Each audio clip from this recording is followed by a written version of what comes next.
this episode, I got to talk with the super talented Toby Poser and John Adams. They make up half of the Adams Family film troupe.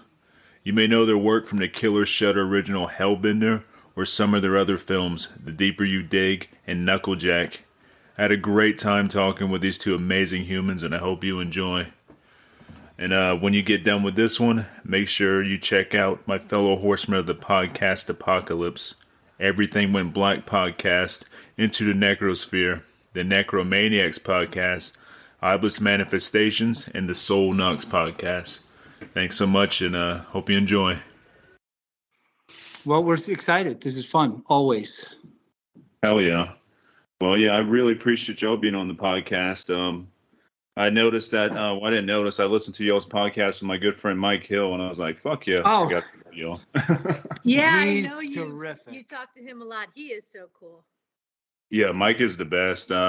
We have like a little podcast like community that we built, me, Mike, and a few others, like really awesome people and stuff. We built this community and we call it the Horsemen of the Podcast Apocalypse. Right up our alley. Yeah, we got you covered on everything. Every day of the week, we got everything from metal to occult stuff to horror. We have it all covered. So there's a podcast at least once Monday through Sunday now. I believe we have a show that's covering that. So I think that's really cool. So cool. I knew I really wanted to be on his podcast when I saw that it was called Everything Went Black. I was like, okay. Yeah, that's a good one to get you on there for sure. Like, especially being a music fan and stuff, 100%. And yeah, he plays in a great band too. Did y'all check out Tombs? Yes. Yeah. Absolutely great. That'd be fun to catch them. Live. Yeah, I went and saw them probably 3 or 4 months ago now, and super intense show. Mike puts on one hell of a fucking show. It's intense. I could see that. He didn't come across as not intense. It's yeah, true. he's Like awesome. even through the fucking internet, I was just a little intimidated. Yeah, definitely. He's so confident. Oh, he's the nicest person though. He really is. Yeah. He's so fucking cool. And he takes his craft very seriously. He's an inspiration to me. It was a big reason I started a podcast was because of Mike. So I was before this I was just writing reviews and stuff, and I want to expand it out some more. And he was a big contributor to that. So cool. Yeah. So how are y'all doing in the best month of the year, October? We're doing great. Yeah, we just got back from pretty much on the road for a month and a half, 2 months. And we're really happy to be home. We got home yesterday. Are y'all doing you're filming a new movie, am I correct? Well, actually, we are almost done editing our latest movie that's called Where the Devil Roams, excuse me. And so Toby and I just had to shoot some fingers hitting a bucket yesterday, but that could be our very last. No, we have one little pickup that we got to film, and that's it. Nice. But it's almost in the box. That's killer. Yeah, I think y'all talked a little bit about that on Everything Went Black as well too. So. Yeah, that's just been a joy to be creating. So and we're just so excited to finish it up and set it loose. That's killer. Do you have like a time frame when that comes out, or? No, that all depends on kind of if we get someone who wants to distribute it and kind of like that kind of things. It also has to do with which festivals want to premiere it, and there's a bunch of things that are completely out of our control. But the only thing in control is that we finished this movie and that we enjoyed making it. That's badass. Hopefully Shudder will contact y'all and get it out on Shudder, because I love Shudder, and having Hellbender up on there and stuff is pretty fucking awesome. Oh, we love Shudder too. We really, really love them, and they've been really good to us. So that would be really cool. Yeah, I help get that moving along too. I just keep on hitting them up on Twitter and Instagram and all the social media pages. Hey, you gonna get this new movie out? When you get it? Do it. Yeah. Oh, I will. Yeah, I've done social media for my band for over like 15, 16 years, so I'm pretty good with the pestering people on social media aspect. It's great. It gives us all power we didn't have. Yeah, and the cool thing about like with Twitter, like you can reach out to people you could never ever reach out to before, before the internet and stuff like that. I think I had Elvira like something I posted before, like I had it directed towards her and stuff, and like it was either her or somebody that works for her, but either way, that's still pretty fucking cool, I think. I agree. It's great. Yeah, most definitely. How was y'all's experience doing the Last Drive-In with Joe Bob? Because I'm a huge fan of the Last Drive-In, and seeing y'all on there was really killer. Oh my God, that was so cool, really fun. He's a total like pro. She's so sweet. It was just, first of all, it was amazing to be asked, but then to find ourselves on there and also getting to kind of, work with the Big Feet and John Brennan. It was just kind of, we're still pinching ourselves from that one. Both of them are incredibly smart, so it's also intimidating because you sit down in the chair and you got two smart people that are intimidating, and that's fun. It's fun to be intimidated. Yeah, it kind of makes you up your game a little bit, I guess. It makes you hold on by your fingernails and hope you survive, but they're so nice, and they pass on a lot of knowledge. They were terrific. That's killer. Yeah, Joe Bob's like an encyclopedia of movie knowledge, not just horror movies, but everything. And I'm like, how the hell do you remember all that stuff? I'm like 37 years old, and you're like, I think Joe Bob's in his 60s, maybe 70s. I'm not 100% on that, and he retains all that knowledge. Is just insane to me. Yeah, definitely. When I sat down on the couch, I kept saying to myself, do not bullshit around. This guy will slay you. And so, because I watched Joe Bob, and you can just tell he's so smart. Yeah, that's true. And Darcy as well. Like she's writing for Fangoria now. She does an article for them and stuff, and they're so fucking knowledgeable, and they know the craft so well.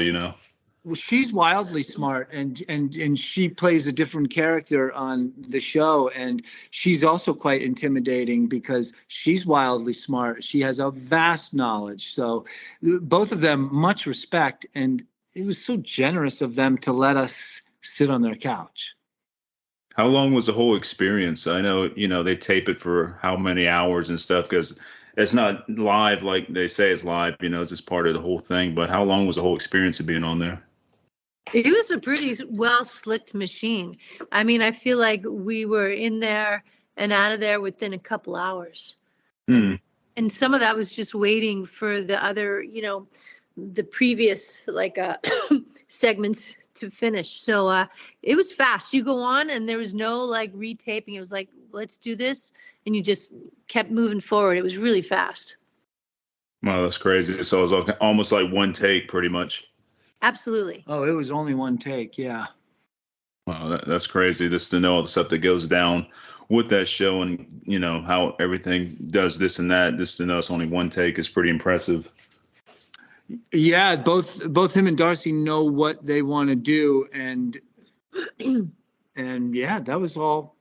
There was never a cut. Wait a minute, we got to start again. Mm-hmm. Wow, that kind of reminds me of like recording music and stuff. Like you're gonna do more than one take, so like trying to get it all done in one take, that's really impressive. Yeah, we were impressed, and the crew, that's well, they can do that because they have Darcy and him, and they're smart and they know what they're doing. But the crew shooting it and doing the sound and setting up the set, you can't do that unless you have a real tight crew that is super professional, and they were. They told us what to expect, knowing that once it was rolling, that was going to be it. So those guys had their shit down. It's funny too, because when you're sitting there on the set with them, it really feels exactly like it does when you're watching it. Like it has the same sound, the same room tone, the same kind of look. So it felt extremely like, oh my God, what you're kind of seeing when you watch, on your computer or TV, whatever you watch it on, it actually felt like when you're sitting there. It was uncanny how it felt like you just kind of crawled into your TV and were sitting there. That's crazy. Yeah. I bet it kind of felt like you were back in the 90s too, the way everything's all set up there. Because I get that same feeling watching it, like, oh, I'm transported back to the 90s again. This is, before all the internet stuff and all this and that, and like old school Joe Bob. So it is great. It is. You're right. And it was just we rolled out of there with huge smiles on our faces, and they stayed for quite a while. I bet. I mean, that's a huge accomplishment, and y'all did great on there. Like, it was really cool, and getting Hellbender out there like that too. There's a lot of people that watch the last drive-in and stuff, so that's really good exposure. Oh yeah. Yeah, we could see immediately that it had a massive impact on us, and those are the people that watch his show and her show. Those are the people that we like that we admire. So it was kind of like a very well thought out thing, and we were just glad to be a part of it, because that's kind of our people. That's our horror crowd. It really was special. It feels like a family within a family within a family, because everyone who loves and watches horror already, you kind of feel like you got this great gang, and then you got all the people who are watching The Last Drive-In, and then you got the people who watch Shudder, who love Shudder. So it was just, I kind of can't believe it happened. Yeah, it's kind of like a nice little cult. It was like the cult of Shudder. Yeah. I've heard like ever since the film's come out, ever since the last Drive-In episode, like nothing but positive reactions for Hellbender. Like, and I'm always on Twitter, Instagram, I'm always freaking like promoting shit and stuff. So I'm seeing all these reactions from different people, and a lot of people I don't even know. So I mean, I think y'all really killed it with that film. Oh, thank you. We loved making it. We got to, me, Lulu, Zelda, and Toby got to hang out, make a movie together, and the icing on the cake is that people are enjoying it, and that we get to just continue being together and meeting great people. It's insanely lucky. Yeah, it's great. You can do it as a family. I mean, how badass is that?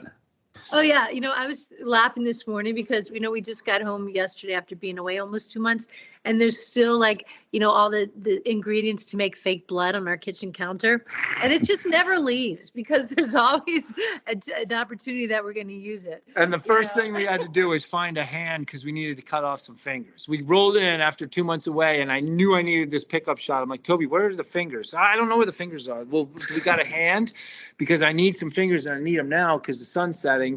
So Toby and I found a hand. We cut off the fingers. We filmed it. It's just our life. That's a hell of a way to start off a Saturday. I mean, I think that's A+ right there. It is A+. Yeah, tomorrow we get to see Zelda, who went off to college. So tomorrow we get to see her for a day and night, and she too is always saying how funny it is. Like, the minute she invites any of her friends over, they're going to be like, what the fuck is going on here? We don't even think about it, but in our periphery, there are always, like prosthetic body parts and dead animals, crazy in our freezer. Roadkill in our freezer. It's great. We don't even lock our door when we leave, because the trail of body parts all the way up to our house are just, anybody who can get through our front door, they deserve to steal whatever they need. That's awesome. That's the Antichrist. Oh yeah, we got an Antichrist sitting right on our porch. Oh yeah, no, see, that's like open arms to me. For a person like me, I'd be like, oh hell yeah, these are cool people that fucking live here. Well, you're rare. Most people, you can see them start slowing down as they get closer. Someone stayed in our house while we were gone for a couple of days, and he wrote me back and he said, we think your place is haunted. And first of all, I think he's full of shit, but I think he just was probably really creeped out. Yeah. Do y'all like rent it out as like an Airbnb or anything like that, or? No way. Oh. Just friends who can deal with it, It's just like, you can deal with it. The door's open. Don't call us. Don't call us if something's broke.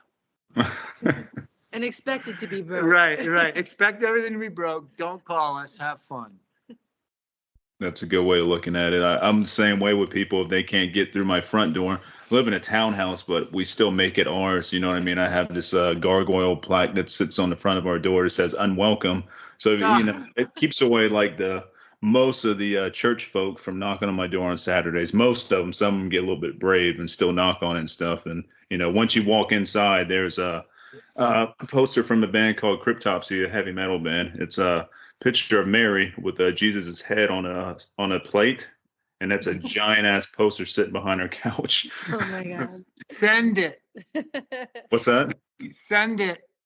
Oh, yeah, will Send do. it- Yeah, I'll send send you a it to picture us. of it. It's huge. We'll frame that up.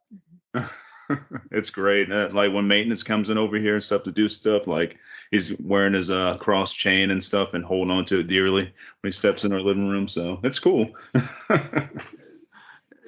You sound like us. You do.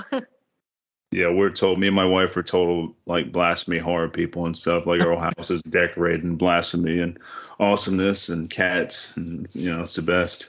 Then you're gonna like a few of our future films. Yeah, exactly. Well, you know what? There's a lot of love in blasphemy because it's like honestly, all jokes aside, blasphemy is a very human way to look at life, and ultimately, it's all about humanity. Really, humanity is the only place that you really find the love that's right there in front of you, and looking beyond and saying everything that's important is beyond humanity isn't giving humanity the responsibility that it has to have. And so, not to get too serious, but we love horror because it does put the responsibility in human hands, and that's where it belongs.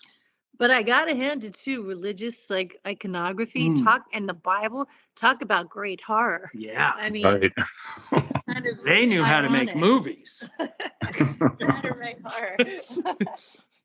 I remember as a kid watching the Ten Commandments with my parents, like at a real like 5 or 6 or something like that. I'm being fucking terrified. I'm like, wow, this is the real world. Oh man, we're all gonna die, and shit like that. I thought that forever until I was like, oh, this is all a bunch of bullshit. But before that, it was terrifying, man. I'm like, this is just one of the stories in the Bible. It's insane. You're so right. Like, staffs turning into snakes, killing of the firstborn, blood on your window, on your door. It's like, it's some, vermin and like locusts. It's great. Well, where I grew up, right at the end of our road was a Capuchin friary, and they had one of the most magnificent, real looking Jesuses hung up. And this particular Jesus was human size and had been tortured to death. And so since I was 5 years old, waiting for the bus, I just stared at that crucifix, and it made a big impression on me. We weren't raised religiously, but all I could think was the kind of like incredible artistry of the violence. And it had a huge impact on me. I'm sure. Yeah, I remember that. Because I wasn't raised to look at it as a religion. I just looked at it like, look at that guy. He's been tortured to death. Right. And the nails, I would go and look at the size of the nails that this particular group had put in this guy's hands. They were big ass nails, and they had torn his stomach open, and he had a thorn crown that had ripped into his head. I mean, these guys, they must have felt really guilty, because it was the most horrific crucifix I've ever seen in my life. And every day at the bus stop, it was just like, look at that guy. That's traumatizing as a kid. I was more fascinated. I never had bad dreams about it. I more looked at it like I look at horror movies, like, wow, that is so well done. Yeah, and definitely horrifying too. Just like you said, all the artwork that goes into that stuff, like, and the time and all they spent to like make these images and shit, like just to basically scare people into obedience is insane. It was also cool because they had painted him dead, so they had painted him a gray pallor, and this particular crucifix was just so like artistically well done. It was like, the first time you watch a horror movie that actually looked real. You remember what, like the one horror movie that came across, like you've seen some horror movies that are ridiculous, and then that one comes across where you're like, holy crap, that was too real.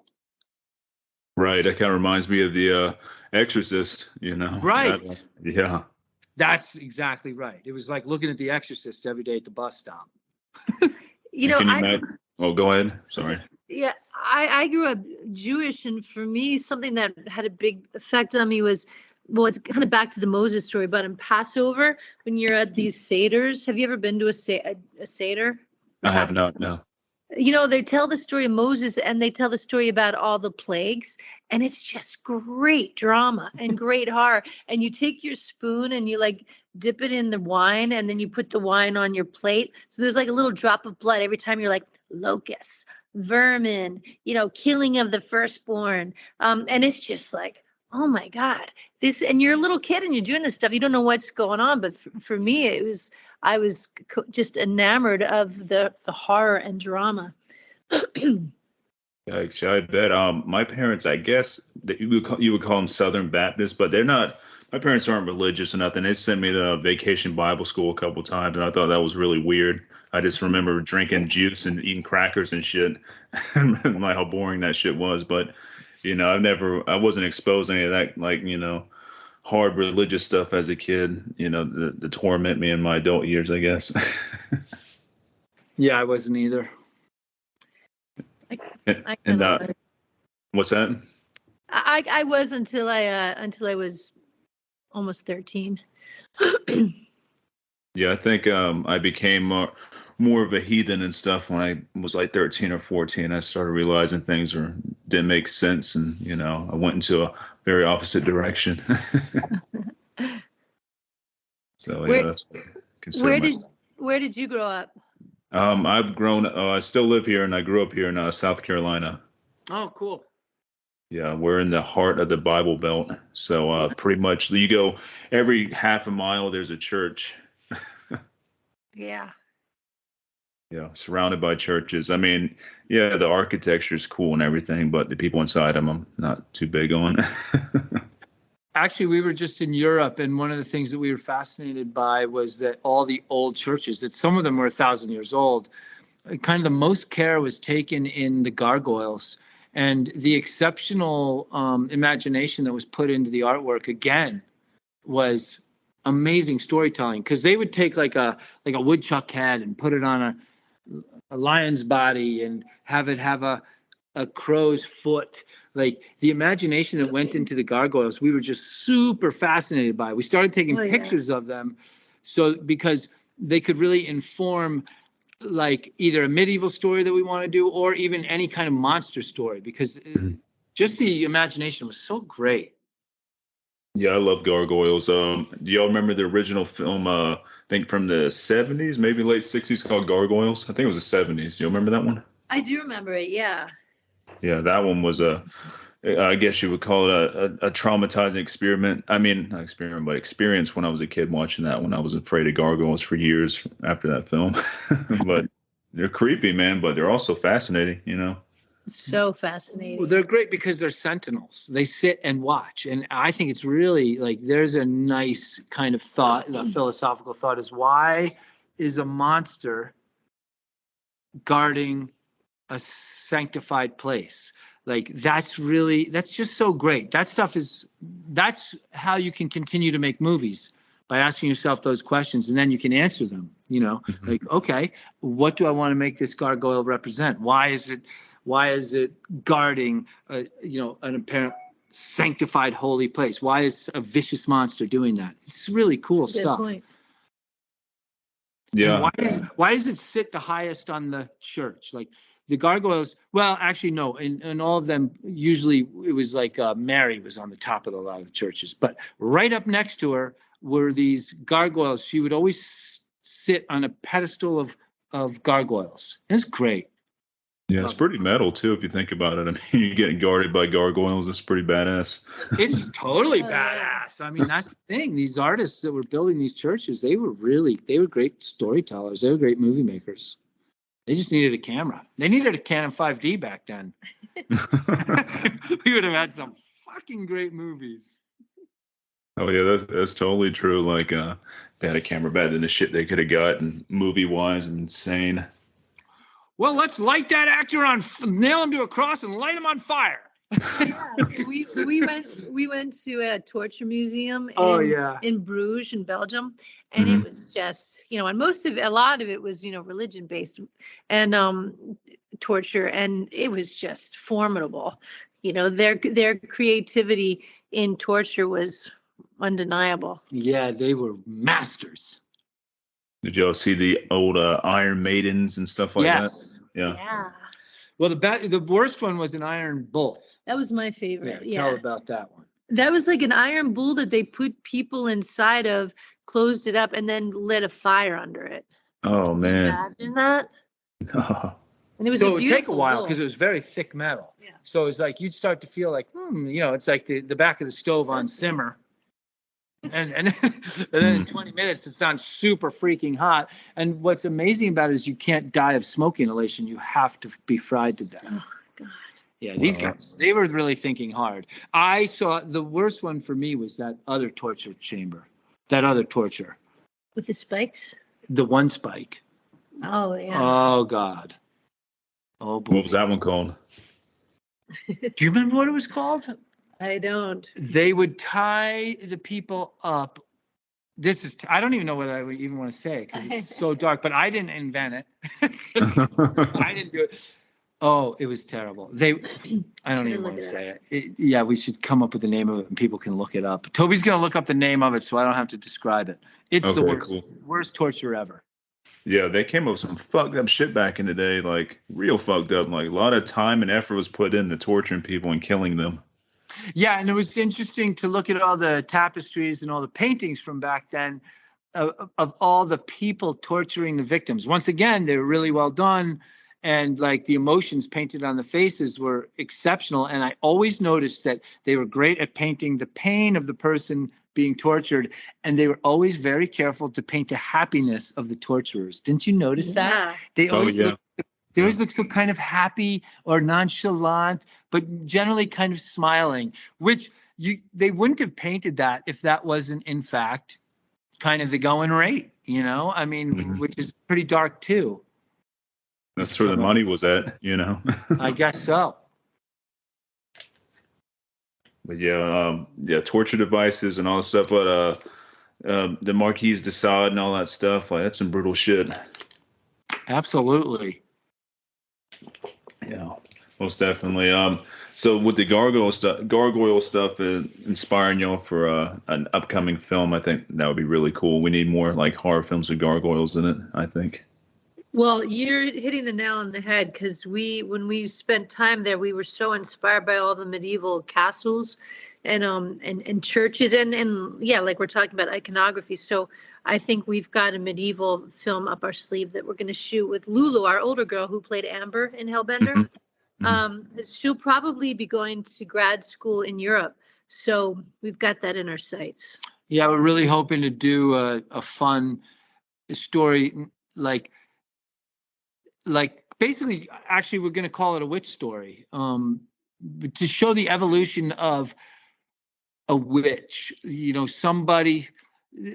We find what's interesting is like a young person looking at an old person and thinking, oh, they're old and evil and stupid, or like a lot of the time, every generation looks at the older generation and thinks they don't know shit. We're smarter than them. And we think it'll be quite fun to do a story based, through a witch's life that shows the young her seeing a reflection of the old her and thinking, ooh, that's an evil old witch. But by the time she gets there, she realizes actually that was a wise old woman. Oh, that's killer. I like the sound of that. Yeah, it sounds really fun because, ultimately, witches and warlocks or magicians that back in the day, medicine men, medicine women, the ones that were successful had become wise. Like magic is also a lot based in wisdom and wisdom and knowledge and understanding what berries could help somebody's stomach ache or even worse things. Why you shouldn't drink water, why you shouldn't do this, why you should do this. And also the power of, like what's it called? The power of impression. Mhm. Like, what you can do. If somebody believes what you're telling them, you're magic. Yeah, that's kind of how voodoo works too. Like, the Yeah. belief, oh, this is going to hurt me. It can hurt you if you believe it enough, It's a whole psychological thing. 100%. Voodoo is a great example. If you have a society that believes in voodoo, when a voodoo doctor puts a curse on you, you're fucked. And you're fucked for a variety of reasons. One, you probably believe it. Two, everyone around you believes it. So they're going to stay away from you. They're not going to feed you. They're not going to hug you. They're not going to love you because they don't want that voodoo coming towards them. Mm-hmm. So there's that whole aspect of the physicality of belief. If you believe in things, it makes you react physically a certain way, which does have a ton of power. Yeah, can't remember the saying for it, but there's a type of usually called magic. It's like if you believe in something, you write it down and just keep on focusing on that. Like sometimes it comes true. There's a certain term for that. I just can't think of it right now, but there's a lot to that. Yeah. I'm not sure I got quite exactly. Is that Toby found something similar. It's not exactly what we found in Bruges, but it's called the stake chair. Yeah. Oh, the stake chair. Stake. Okay. And that kind of sums it up. What that's going to be doing to you. They put ice over it, and then as the ice melted. Oh gosh.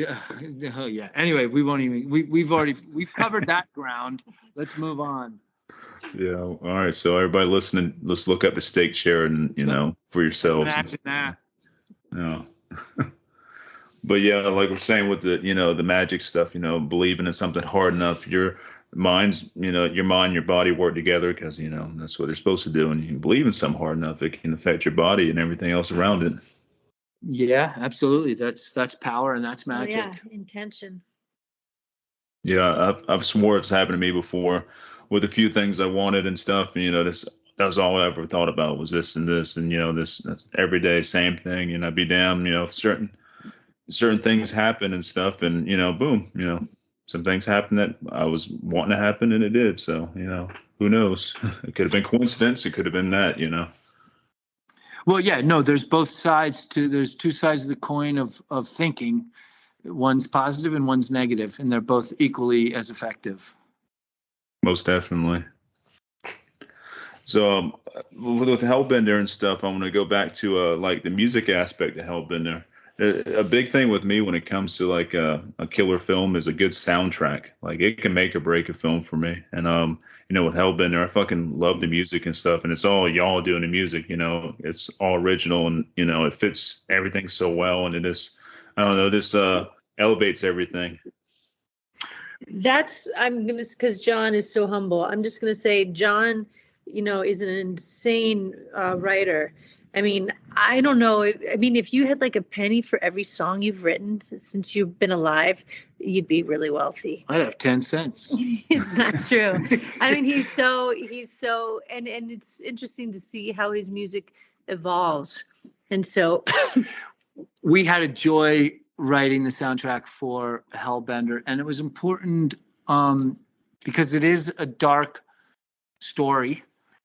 We wanted though to have fun and also have joy in it to kind of to balance the weight of darkness, and music is always a wonderful way to bring joy. And we hoped, and thank you for that incredibly nice compliment.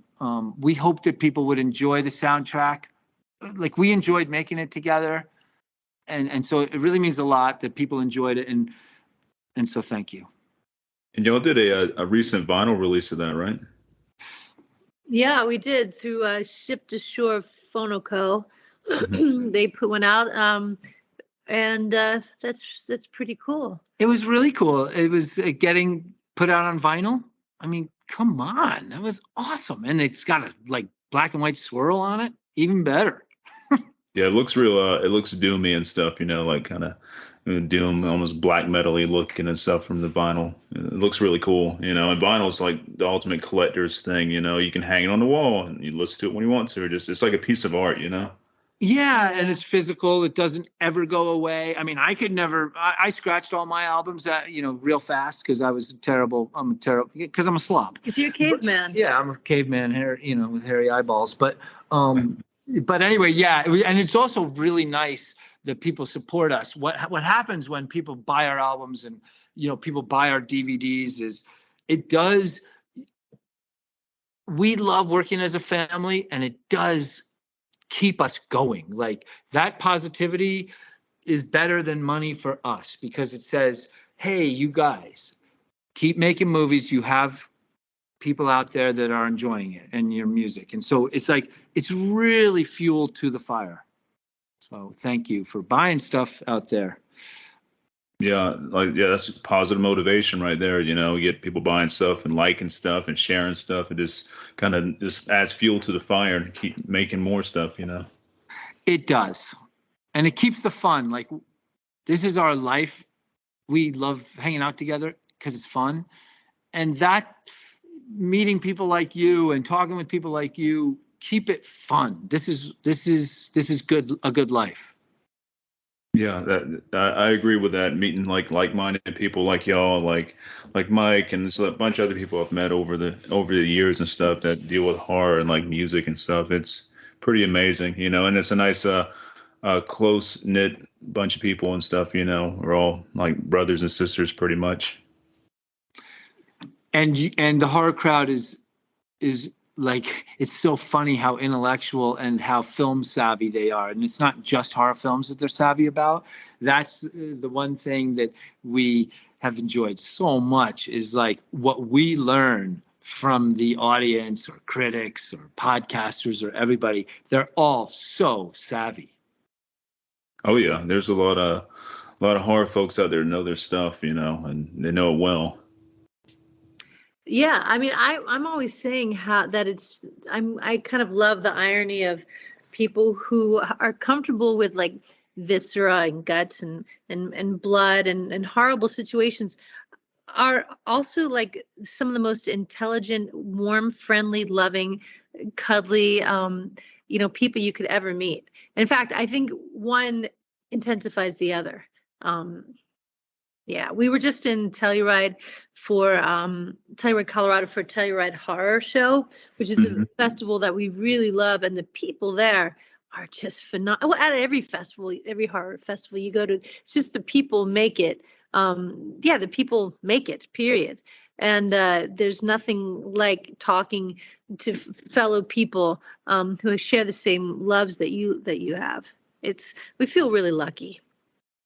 Yeah, I'm sure it's a great feeling, like if I'm out and about or something like, unfortunately, like, not everybody enjoys horror or like metal and stuff. So I'm left out in the cold on certain conversations with people. But, if I'm around like horror people or like metal people or anybody that's into music and stuff, that's a whole different story.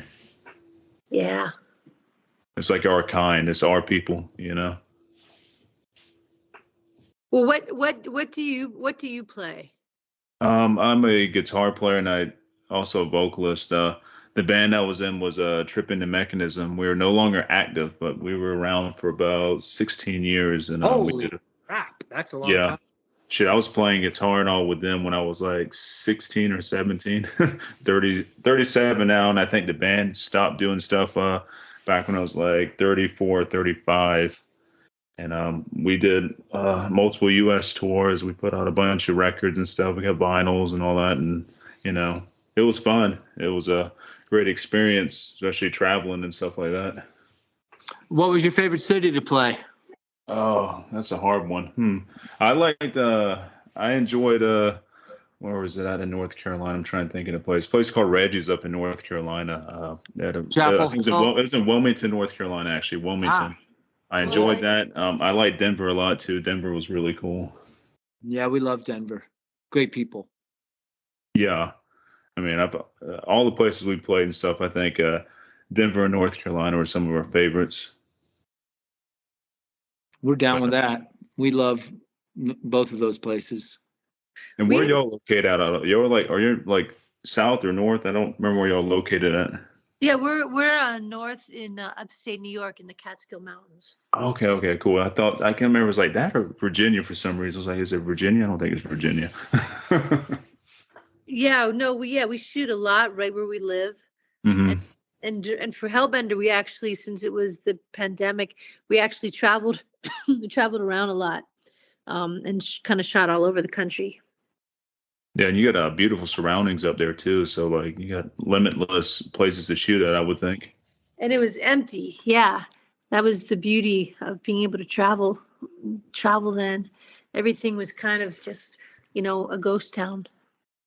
Right. And now everything's back to being busy, busy, busy. It looks like, people everywhere. It is, yeah. Yeah, I noticed that a lot going out. Like everybody's back to doing normal routine for the most part, and it's crowded again.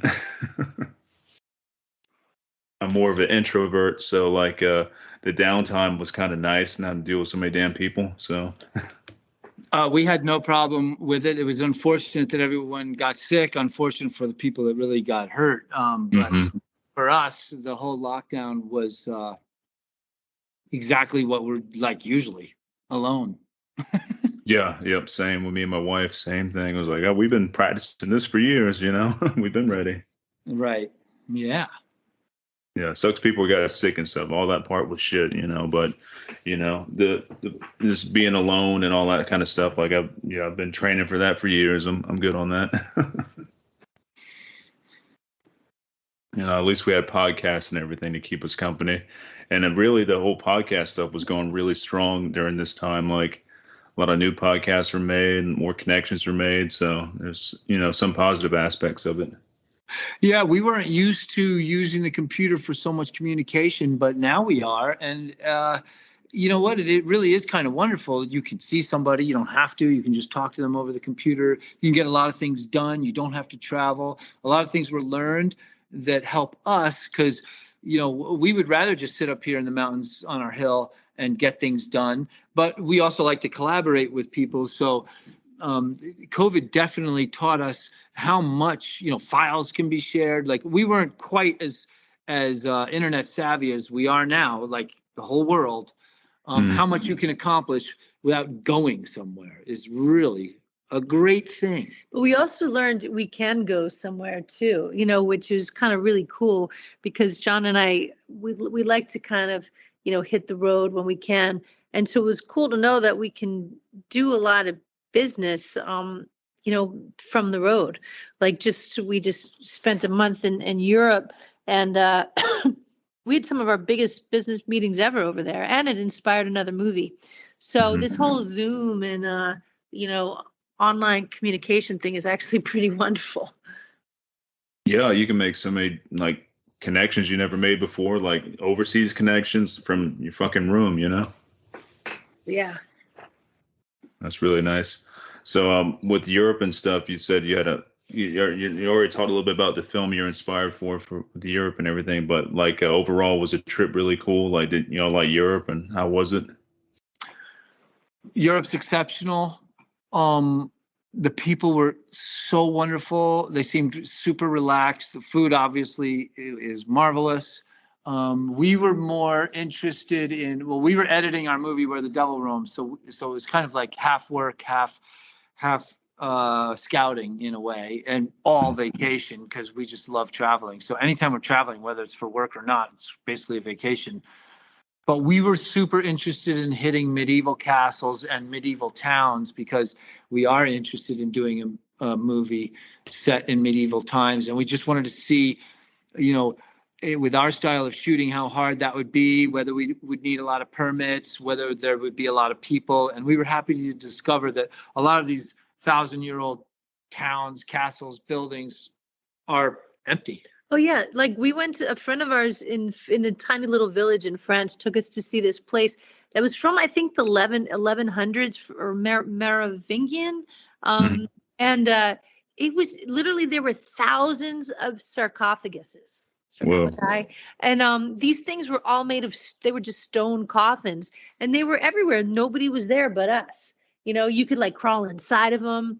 And then like half a mile away was this huge nuclear reactor plant. So it was super trippy. But just things like that you can just come across because of how old their cultures are. We'll definitely be back at this place. It was just off the charts. Yeah, it sounds like a lot of inspiration for film over there. I mean, you got all the different coffins lying around everywhere. Then you have a nuclear plant there. You can do like a mutant movie, or you can do a zombie movie, or you can do a vampire. You nailed it. You really could. That's so funny. And y'all travel pretty light when you film. Is this y'all doing the lights, the camera, and all that stuff? Is this there's like no extra hands there, or? Yeah, we don't shoot with lights, so there's no lights, and no, it's just the 2 or the 3 or the 4 of us. Well, that's not totally true. If we're shooting an effect shot, our guy Trey Lindsay shows up because he likes to make sure that the lighting's correct, and anything that he needs to composite, he's gonna be able to make it look real. But we don't do a ton of that, so no, it's usually just the 2 of us or the 3 or the 4 of us. Yeah, it is. That's what we do. And we shoot natural light. If we have to shoot inside, we'll use the light that's available. Or if we're really in deep shit, like in Hellbender. No, actually in Hellbender we use the camping light for the tunnel. But once in a while we'll, I do a lot of like carpentry, so I got construction lights. Like I'll use a single construction light. Sometimes hang over somebody's head if I have to, but we just try not to use lighting. I gotcha. I like that look too. Everything's it's like natural. Yeah, I think it's really important to us. And we're really happy that people out there accept that and seem to enjoy it also. Like that our lighting isn't Hollywood lighting, that it's not artificial lighting. It is the way life is lit. So, and it's fun looking through a camera and finding the reflection of light. So like you might not always see like somebody's full face, like in a Hollywood shot, but you might see their profile lit up in blackness. And that's what's great about the horror crowd is they like that. They will watch that and they understand that that's cool. So that's great. Yeah, it gives it more of a gritty look to it, more, like I said, more natural look because it is natural. It's not being faked, and I think we all kind of can catch that and like, okay, this is a lot cooler than a big giant like Hollywood and Marvel movie or some shit with all like digital this, digital that, Yeah, and look, like I respect how hard it is for Hollywood to make movies, but for me, I enjoy the movies that you don't have to light up every single thing in the frame because it's there and it has to be lit. Toby and I watch a ton, and when Zelda was around and when Lula was around, we love independent movies to see, how people deal with the darkness and the lightness, and that's really fun. That's for us, the beauty of art is how the kind of independents make it, because yes, we know it's hard to make a Hollywood movie and it's all well lit and everything like that, and that's cool, but I think we really just love watching the independents. Do you have any favorites off the top of your head, like independent director wise? Yeah, for me right now, The Innocents just knocked me right off my feet. Have you seen that? Yeah. Film The Innocents? I have. I think that was on Shudder, right? I think it was Shudder. I think it's on Shudder now. I believe so. We that's pretty exceptional film. I really liked a lot of stuff that was going on in Men. I thought it was cool. Oh yeah. I won't give anything away for anyone who hasn't seen it, but for me, like the stuff that happened at the end was pretty awesome. It was trippy as fuck. I'm like unexpected too. I'm like, oh man, this is wanting some Cronenberg shit, Oh yeah, but here's a film that I'm sure did not have a big budget and is really awesome. We're All Going to the World's Fair. Did you see that? I have not seen that one. That is I really loved this film, and much of it was just shot right from, like a cam from her computer and like just lights in her bedroom. So there was nothing really there are a lot of there were no kind of real tricks going on in that film, and I thought it was really powerful. Great, super indie. Cool. Yeah, that's gonna be on my list to watch. I don't know if it's streaming anywhere yet. Do you know that or? I don't know. No. I don't know at all, but I think a lot of people dug it, but I don't hear people talking about it much, and I thought it was pretty exceptional. Going back to Men, that's gonna be on my top list for the whole year. Like Men was awesome, and so yeah, it was creepy. What were some other favorites of yours? For this year? Yeah. I'm trying to think. There's a lot. I keep everything tracked on Internet Movie Database because I watch so many things. I lose track of stuff. So, off the top of my head, Men's going to be one of my favorites this year. I really liked a lot of people. It's kind of divided, but I enjoyed the new Hellraiser. I don't know if it's going to make my top end of the list, type thing, but it was still really cool. Enjoyed that one. Yeah, there's a ton. I should have wrote that down actually to think what was going to be my top 10 of the year. I usually do that in January. I do like an episode like with my favorites and stuff, after the whole year's over with. But there's a lot of good stuff out. Nothing this year has really like hit me though, like where it's like a 10 out of 10. So I'm still kind of waiting on that. And I'm hoping the new Guillermo del Toro series that's coming on Netflix is going to possibly be around that level, like 10 out of 10 for me, because they have a short by Panos Cosmatos, who directed Mandy, and that's my favorite film of all time. And if anybody's going to top anything, it's going to be Panos. So hopefully he will. Yeah, Mandy was so great. It's hard to even like say what was so great about it because it was so wild and creative. Yeah, I love that film. I'm a huge fan also of I always kind of go back to I love films like Let the Right One In. I could kind of watch that one over and over and over. And another one I'm always kind of loving to watch over and over is A Girl Walks Home Alone at Night. Oh, that was killer. Yes. I just love her direction. There's so much humor and like dread at the same time in that film, but always with this kind of sense of humor that I think is really hard to nail. And she definitely nailed it. Yeah, totally. I think that was a Spectre Vision film, and Spectre Vision does nothing but like quality stuff. Anything they put out, I'm usually behind. So I think you're right. Yep. Also with Let the Right One In, there's a new series on Showtime that's actually pretty killer, and the original writer of the novel is like working on this too. So you got his like views plus that's cool on it. Yeah. It feels different, but it still feels the same. You know what I mean? But it's really good so far. It's like 3 episodes up, I think.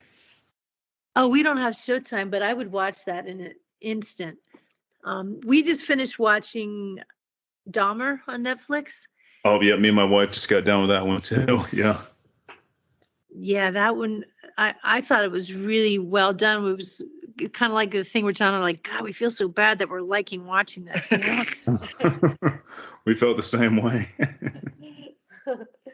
We were around when all that was going on, which is crazy. Like people, the younger generation, like they're watching Dahmer and like, oh man, this is crazy, but they weren't living it like we were, in the 90s when all this was going down. Oh yeah, I just graduated from college in 1991 when he was in the thick of it and got nailed. Yeah. Actually, that's one of the reasons we liked it. Like, we can't get away from watching a show and thinking about the production or how it was filmed or how it's acted or stuff like that. Like at this point, I'm not sure we just ever sit down and just watch something for what it entertainment value. Like we can't help but look into all the different things that went into it. And I would say that the way they captured the 70s, 80s, and 90s in that show were really spectacular. Oh yeah, totally. And if I'm not mistaken, that was the folks behind American Horror Story that did all the stuff for Dahmer, and it has that look too, Yeah. Oh, you know what? Brenda, we just saw a really wild movie in Telluride Horror Show out of Belgium called Megalomaniac. Have you heard of it? I have not, no. Well, it's like the most brutal film that we've seen this year. It was kind of like last year, The Sadness was really brutal. Yeah, that was a brutal film. But I think we both loved it. But this one for me so far this year is this Belgian film Megalomaniac. It's pretty outstanding. Cool. I'm gonna add that to the list to keep an eye out for sure. One of the going back to like one of my favorites this year. I think it came out this year. It actually says 2021, but I just seen it this year. It's streaming on Arrow right now. It's called The Righteous. Have y'all seen that? No. Oh no, but I'm gonna write it down. The Righteous. It's all filmed in black and white, and it's kind of like a cult type horror, maybe a little bit of folk horror mixed in there and stuff, but it's all like modern day. And it's directed by a guy named Mark O'Brien, and he also stars in it. It's really low budget, but freaking awesome. I think I give this one like a 9 out of 10. And that's on the Arrow app. If you'll have Arrow, it's on there where you can buy it from arrow.com. Great. Arrows. You mean Arrow from England? Yes. Yep. Yeah, everything that they do. If they're doing it, then it's great. We love Arrow. Yeah, I have the Arrow streaming app, and it's just the best. It has all the like extra Blu-ray footage or commentary, all that stuff on the app itself, so you can really dig deep on some of these films. Oh yeah, they did a Blu-ray of The Deeper You Dig, and we were so just like blown away by their skill. They made the most beautiful Blu-ray production, the artwork, and then they were a pleasure to work with as well. They're super cool. Yeah. Oh, that is killer. I need to find that Blu-ray actually. That'd be a good one to get. I don't know if they still have any. Yeah, I don't know. I have to do some investigating. Another cool one that came out this year from 2022. So this is legit this year is Hatching. Have y'all seen Hatching? Oh, I kind of can't wait, but we just been so busy. We're a little behind. No, we're going to watch that. Yeah, check that one out. That one will throw you for a loop. It's not what you think it is. And it's crazy. It's a good creature feature. I give it that, Oh, cool. That's a cool one to watch. So besides the project we talked about earlier, is there anything else you're working on that y'all want to like throw out there?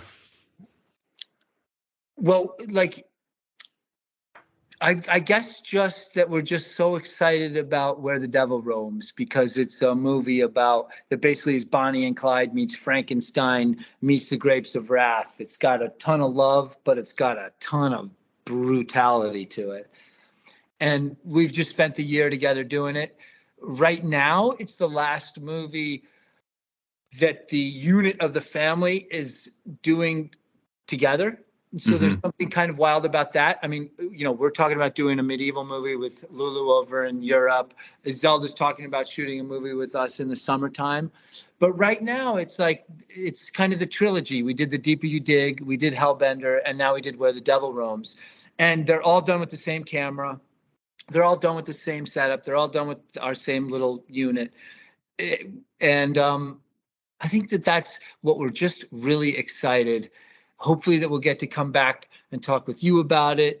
And because there's a lot of fun metaphors in it, but there's also, we've taken some chances with our violence and with our storytelling and even with our kind of love. So I think that's where our minds are at right now. I know that's where my mind's at. Where's your mind at, Toby? Yeah, my mind kind of feels like a treadmill right now, because there's so much that I'm kind of excited about that I feel is in motion that's going to be done. But yeah, this new one is I just am in love with it, and I hope others like it too. Oh, I'm sure they will, and I can't wait for it. And when it does come out, I definitely have y'all back on the show, and I'll promote the hell out of it because I like promoting good stuff. So. Well, thank you. Oh yeah. Well, this has been great talking with y'all, and like I said, we're gonna definitely do this again. Y'all, as soon as the film comes out, or even if you just want to talk some metal and hard, just you're always welcome to talk it with me. So. Oh, one thing. Thanks, Brendan. Right now, yeah, and thanks. We are so digging 2 bands. Do you like Pigs? I've never heard of them. No. Okay, spin those guys. And then, do you like Slomosa? Slomosa. I've heard the name, but I don't know if I've listened to them. Are they like a doomy type band? No, well, I would say that Pigs is kind of slightly doomy, but not as crunchy metal as classic doomy. They're more like as if Stoner Rock wasn't quite as stoned and was a little more doomy. That's what we love about Pigs. But Slow Mosa, we're really digging lately. Our girls sent us some clips of theirs, and we're just digging them because of they're more Stoner Rock, and we're just really digging their sound. So I don't know, give those guys a spin. I'd love your opinion.